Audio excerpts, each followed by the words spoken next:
بسم اللہ الرحمن الرحیم۔ معزز ناظرین، السلام علیکم ورحمۃ اللہ وبرکاتہ۔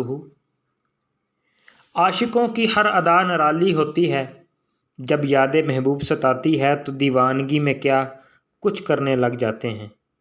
مجنوں تپتے صحرا میں بیٹھا انگلیوں سے ریت پر بار بار لیلا لکھ رہا تھا۔ کسی نے مجنوں کی یہ ادا دیکھ کر پوچھا، ارے دیوانے، یہ خط کس کے لیے لکھ رہے ہو؟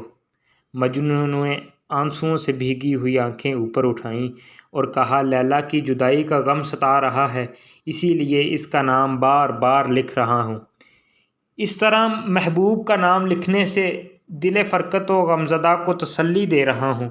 لیلا کا عشق مجازی تو یہ اثر دکھا دے تو مولا کا عشق حقیقی کب لیلا کے عشق سے کم ہو سکتا ہے۔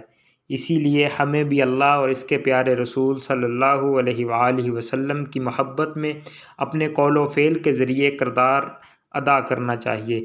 آج کا درس حیات یہ ہے کہ میں نے جب لکھنا سیکھا تھا پہلے تیرا نام لکھا تھا۔